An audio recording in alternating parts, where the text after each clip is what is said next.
Satu, apa kabar? Welcome to She Magazine, Sharing and Empowering, sebuah program persembahan dari VOA di Amerika Serikat yang akan menghadirkan isu-isu yang penting bagi perempuan. Bareng saya, Vina Muptadi dari negara bagian Maryland. Dan saya Ian Umar dari apartemen saya di Washington DC. Kita masih mempraktekkan namanya kerja dari rumah dan juga selalu protokol kesehatan. Masih bergulir masa pandemi ini. Tapi bulan ini kan, akhir bulan ini tepatnya akan berlangsung yang namanya Halloween atau pesta kostum untuk anak-anak. Apa boleh mereka sekarang keluar, Vin? Sudah boleh, kan Dr. Anthony Fauci sudah bilang, go ahead and enjoy your Halloween, it's time for trick or treat. Karena kasus sudah melandai di Amerika dan di Montgomery County tempat tinggal saya, itu tingkat vaksinasinya mencapai 95%. Jadi saya akan bawa anak-anak keluar, yang besar mau jadi Raya, The Last Dragon, ya kan? Yang kecil nggak tahu mau jadi apa, tapi dia punya banyak tuh baju lungsuran dari kakaknya. Waduh, menarik sekali. Tapi saya bisa tebak tahun ini kayaknya banyak sekali yang akan pakai kostum dari drama Korea Squid Game. Bener nggak? Pasti banyak nih kayaknya. Bener-bener ya. Bicara soal Squid Game, nanti juga kita akan hadirkan sedikit cerita mengenai Squid Game ya. Jadi tetap di She Magazine, kita awali dulu nih dengan beberapa prestasi menarik dari para perempuan di mancanegara. Seorang perempuan Mesir yang memiliki bekas luka bakar akibat kecelakaan kini menjadi model utama brand aksesoris miliknya sendiri. Hen El-Bana yang berusia 37 tahun mengatakan berusaha melawan stigma sosial. Para aktivis kesehatan Gaza meluncurkan kampanye untuk meningkatkan pemahaman dan melawan stigma terkait kanker payudara. Di kota berpenduduk 2 juta itu, kanker payudara jumlahnya mencapai 32% dari kasus kanker pada perempuan. Maria Ressa, pemenang hadiah Nobel Perdamaian 2021, mengaku kaget dinobatkan sebagai peraih penghargaan itu. Maria dan Dimitri Muratori diakui karena berani mengungkapkan atau juga memperjuangkan kebebasan berekspresi di Filipina dan Rusia. She Magazine, Sharing and Empowering. Pemirsa, kemana sih perginya baju-baju bekas kita ataupun juga sepatu bekas? Kalau dari data Badan Perlindungan Lingkungan Amerika dikatakan bahwa baju-baju bekas kita yang sudah tidak dipakai lagi atau sepatu ataupun juga kostum-kostum Halloween itu semuanya bisa mencapai jutaan ton. Waduh, banyak banget. Waduh, jangan sampai itu jadi sampah yang menggunung ya. Nah, makanya banyak anak-anak muda sekarang di Amerika justru menghindari yang namanya fast fashion, alias baju cuma dipakai sekali, udah nggak ngetren lagi, terus dibuang ya kan. Nah, mereka justru sekarang semakin menggemari yang namanya jual beli pakaian bekas. Bahkan ada aplikasi khususnya. Kita lihat yuk, ada seorang perempuan yang melakukan kegiatan ini.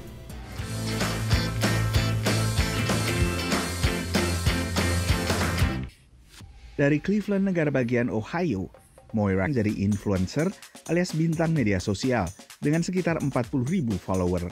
Bukan di Twitter atau Instagram, melainkan aplikasi Depop yang memfasilitasi penjualan pakaian bekas. Depop really focuses on targeting Gen Zs because it's a lot like Instagram. It's user friendly. So when we open the app, it's not that complicated, not like other selling platforms. So since it's a lot like Instagram, it's very easy for us to navigate, and it's also our style. Like most of the people who sell on the app are also Gen Zs, so we kind of have the same style. Pengguna Depop membeli pakaian bekas lalu menjualnya kembali dengan harga lebih mahal. I started with a $20 capital. But now I would usually spend about $1,000 in inventory a month. Salah satu pertimbangan konsumen muda seperti Moira adalah faktor lingkungan hidup. Belakangan banyaknya limbah akibat produksi massal pakaian menjadi sorotan. I thrift the clothes. I go on thrift stores and buy everything because I know what I like and I know what would sell. So I do mostly that. And then I would wash the clothes, of course, and then I would model them, take photos, edit them, and then list them. I source from thrift stores, so I'm just basically giving the clothes a second life, and yeah, that really matters to me and also to my customers. Banyak konsumen muda pun menghindari fast fashion, tren pakaian instan yang juga cepat ditinggalkan. Penutupan toko fisik selama pandemi membuat banyak konsumen di Amerika Serikat lalu beralih ke sejumlah mimbar penjualan daring. Untuk pakaian bekas ada sejumlah mimbar daring, di antaranya selain Depop ada juga Poshmark dan lain-lainnya. Di Depop inilah banyak konsumen Gen Z atau generasi Z, yaitu kelahiran 1990-an pertengahan hingga akhir, hingga tahun 2000 awal hingga 2010, yang melakukan transaksi baik membeli maupun menjual. Dan bagi mereka faktor dampak lingkungan sangat penting. Personalisasi dan memilih sendiri pakaian unik menjadi salah satu faktor lain. It's really geared to that age range. Anywhere else, they'd have to go to another store, and it's usually geared to older women and men. This is really for the younger generation and the things that they would like, and the influencers go here so that they can create one-of-a-kind outfits at a great price, and it keeps people coming back because this isn't about one brand. This is a myriad of brands and looks. So the influencer can say, hey, if you want florals, I went here, this is what I found, and this is what's cool. Laporan terbaru ThredUp yang menggalakkan penjualan pakaian bekas untuk mengurangi dampak lingkungan industri fashion menunjukkan bahwa penjualan pakaian bekas bakal meningkat pesat melampaui pertumbuhan fast fashion. Dari Washington DC, Nova Purwadi dan tim VOA. Seperti kata Moira tadi, dia memberikan yang namanya second chance buat baju-baju ini. Dan juga kalau di Indonesia biasa tuh, saya juga dengar ada yang namanya pre-love. Wah, itu ada bazarnya khusus. Dan ini bagus sekali, walaupun jangan sampai baju-baju itu tidak terpakai atau terbuang percuma. Iya, betul sekali. Oke pemirsa, stay tune right here karena habis ini kita akan bahas soal Squid Game. Tetap di She Magazine.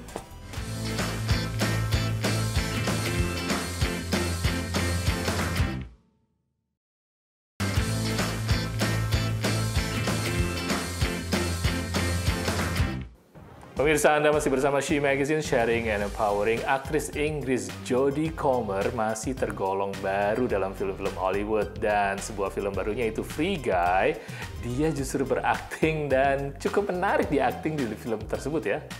Menarik ya, saya belum nonton sih, tapi itu udah masuk dalam daftar yang akan ditonton. Nah, si Jodie Comer ini meskipun baru di Hollywood sebenarnya, tapi bukan wajah baru dalam dunia pertelevisian Inggris. Langsung aja kita lihat profil dari Jodie Comer.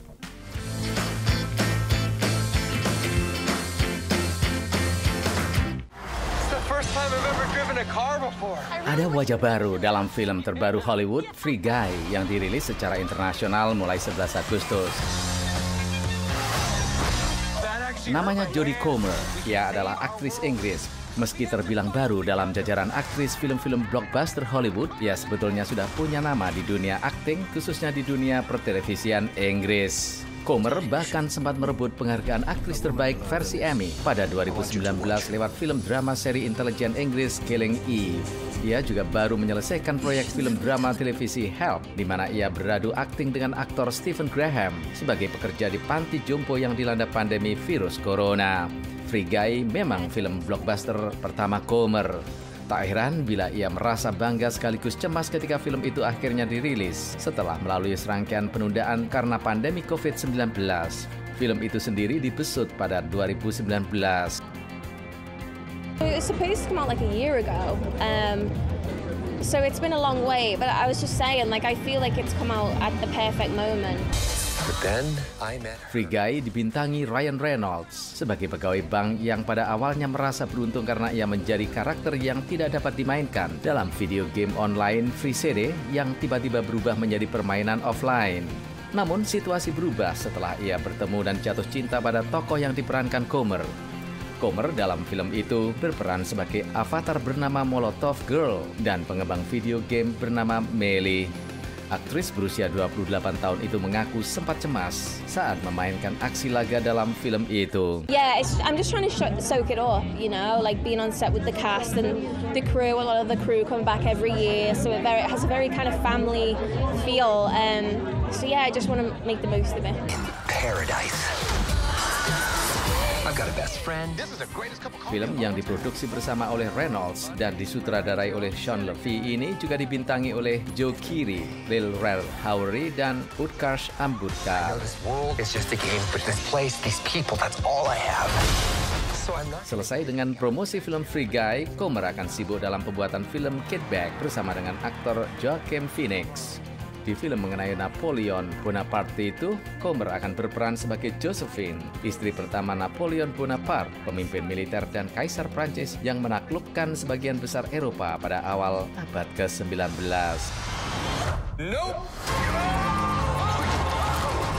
Saya Leona Triono, VOA. Free Guy itu tadi judul filmnya yang saya belum nonton. Banyak banget Ian yang ternyata aku tuh belum nonton tapi udah diomongin banyak orang. Kayak Squid Game, serial di Netflix. Itu kamu udah nonton belum? Udah nonton, dan terus terang itulah drama Korea kedua yang saya tonton. Langsung kaget sebenarnya loh melihat film Korea seperti itu. Tapi gimana ya, sadis dan juga tetap menarik kok. Iya, ternyata banyak yang suka ya. Banyak warga Amerika yang tadinya dulunya itu anti dengan film asing karena harus didubbing atau misalnya harus baca terjemahan. Tapi sekarang mereka suka dan bahkan menjadi salah satu film yang populer banget di Netflix. Waduh, ini apa tanda-tanda bahwa pemirsa di Amerika mulai terbuka dengan konten Korea dan juga drama Korea? Seperti apa sih fenomenanya? Kita lihat liputan berikut.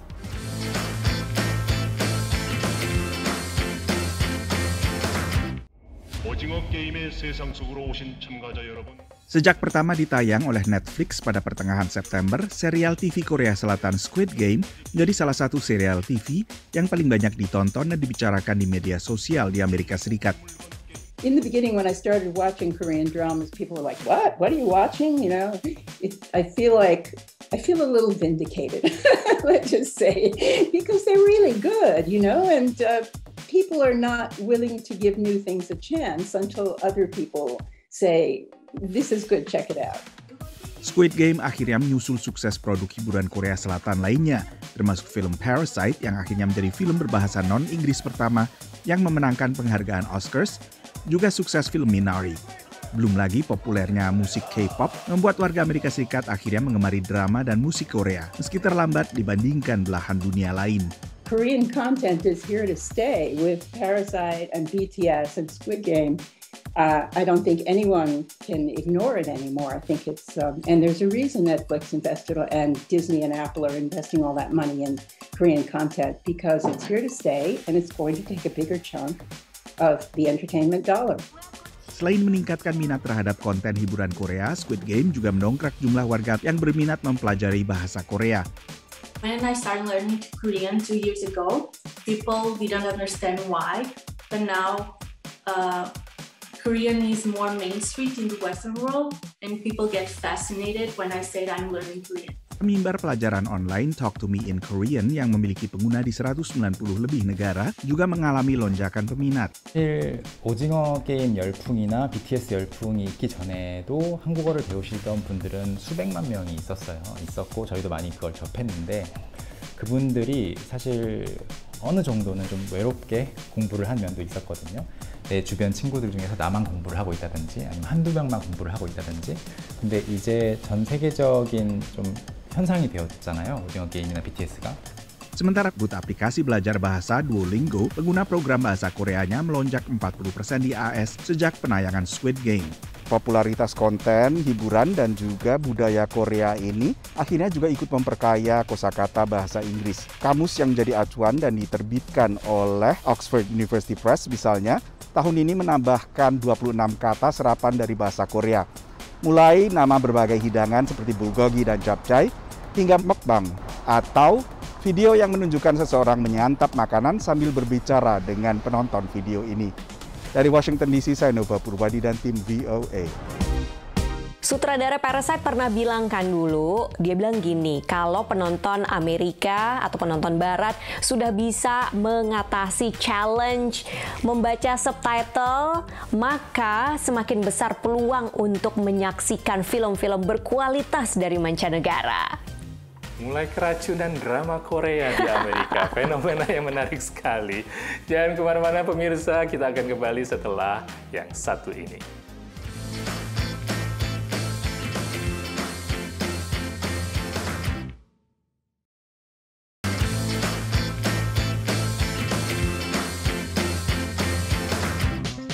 Pemirsa, pilih mana nih, barang atau pengalaman? Nah, kalau saya sih tipe orang yang cenderung memilih pengalaman ya. Karena kalau barang itu kan gampang, bisa dibeli online, di mana-mana selalu ada barangnya. Tapi kalau pengalaman itu beda tempat, beda pengalaman. Model bisnis ekonomi kreatif untuk mengutamakan pengalaman seperti menyewa rumah ataupun juga menyewa mobil tanpa harus memilikinya sekarang semakin marak. Kita lihat liputan khusus tentang model ekonomi berikut.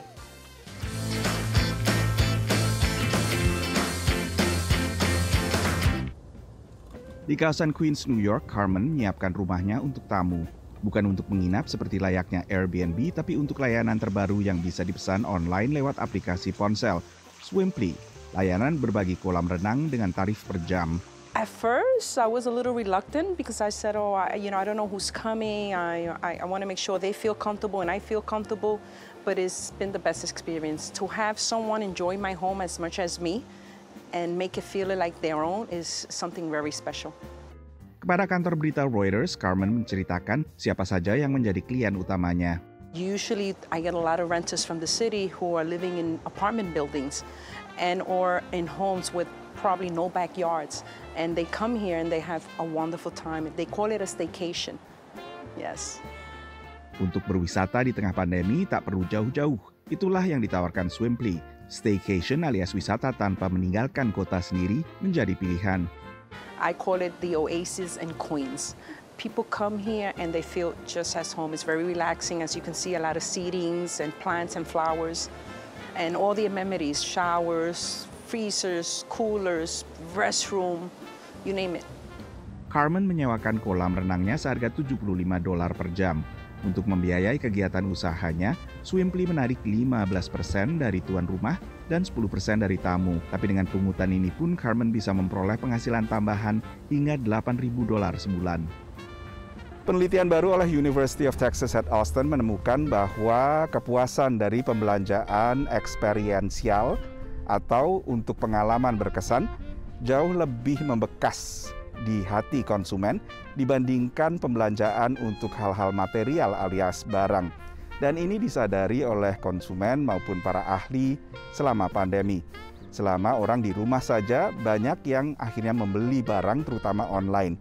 Lalu kini dengan pembukaan kembali ekonomi, orang jadi beramai-ramai untuk mengalami kembali liburan baik keluar kota atau bila tidak bisa setidaknya keluar rumah. Inilah fase selanjutnya ekonomi kreatif dan sharing economy, menurut pendiri Swimply yang juga direktur operasional layanan ini. Our vision really is the extension of the sharing economy beyond the functional, right? The sharing economy, Uber, Airbnb, very functional. Hospitality, transportation, things you need every single day. What we're trying to do is to extend the sharing economy to the experiential, things you want to do, to give you a feeling of luxury, a feeling that of a lifestyle that you couldn't necessarily afford, but now you can, right? That's what we're trying to do. It's an extension of the sharing economy, and to those ends, we're going to explore every possibility. Dan pengalaman eksperiensial yang bisa digarap juga tak sebatas kolam renang. We've also gotten requests for lots of things beyond pools. We have a waiting list now for thousands of listings that ranges from private tennis courts to private home gyms, home theaters, private beaches, petting zoos, music studios, you name it. We've got a long waiting list, and we're going to be launching that after the summer. Satu dampak lain menurut Asher, orang jadi saling mengenal antara yang berbagi fasilitas rumahnya dengan yang menyewa. Dari Camp Ellis, Maine, Nova Purwadi dan tim VOA.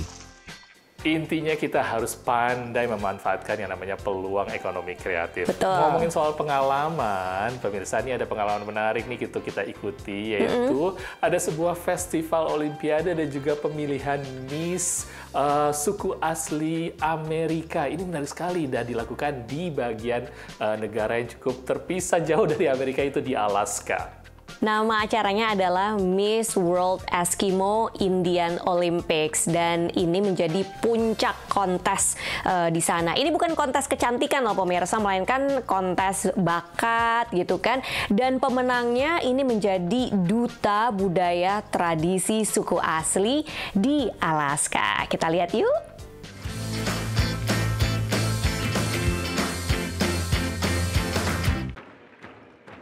Akibat pandemi, Geneva Wright menjadi pemegang gelar Miss World Eskimo Indian Olympics atau Miss Wayo yang terlama. Biasanya, Miss Wayo berkeliling Alaska dalam berbagai event. Tapi selama 8 bulan lebih, Geneva tak bisa meninggalkan Tanana, kota kecil berpenduduk 240 jiwa tempatnya tinggal. Kompetisi Miss Wayo yang berlangsung bersamaan dengan Olimpiade Dunia Indian Eskimo bukanlah kontes kecantikan, melainkan misi budaya. Porsi unjuk bakat memusatkan pada keterampilan lokal seperti membuat benang dari otot rusa, melatih anjing penarik kereta luncur, atau tarian tradisional Eskimo. So Miss Wayo is basically a role model. She represents understanding and acknowledgement about all our different cultures here in Alaska. For just Athabascans, there's 11 different Athabascan groups all over Alaska, and I'm from one of them, a Koyukon Athabascan. Tahun ini, ia menyerahkan mahkota ke Autumn Madison, calon mahasiswa keperawatan dari kota Kotzebue, yang juga memegang gelar Miss Arctic Circle. I will try to push to be an advocate for Indigenous people, educate myself as much as possible. I would try to push for an Inupiaq language knowledge class in our school, because we're taught Inupiaq language in elementary school, which is so early on, and as you grow older, you kind of become forgetful of what you've learned. Berbeda dari Olimpiade biasa, Wayo menitik beratkan pada pelestarian budaya. Kompetisi berbagai cabang olahraga tradisional merupakan salah satu bentuk afirmasi identitas mereka sebagai suku asli. Me, I take it very seriously and I take it deep down to heart, just because what's currently going on right now with the remains that have been found in the lower 48 with the residential schools, that's very sensitive to me. Amber Vaska, pemenang nomor 2-foot high kick, berlatih di rumah sambil tetap bekerja di kantor pemerintahan suku asli. I haven't learned to sew, or I don't know the traditional songs or dances, but I do know like the history of the games and how to compete in them, and that's something I plan to pass on to the next generation. Dari Fairbanks, Alaska, VOA. Menarik ya melihat kostumnya, tradisinya, budayanya, dan terutama ngelihat anak-anak muda yang masih sangat semangat sekali untuk melestarikan budaya leluhur mereka. Tradisi seperti itu memang harus dipertahankan sebagai jati diri dari benua Amerika. Dan pemirsa, demikian She Magazine kali ini. Mudah-mudahan informasinya berguna bagi kita semua. Kita akan ketemu lagi di She Magazine berikutnya. Saya Ian Umar dari apartemen saya di Washington DC. Dan saya Vina Muptadi dari negara bagian Maryland. Kita akan sharing dan empowering lagi hanya di She Magazine di Berita 1 pekan depan. Sampai jumpa.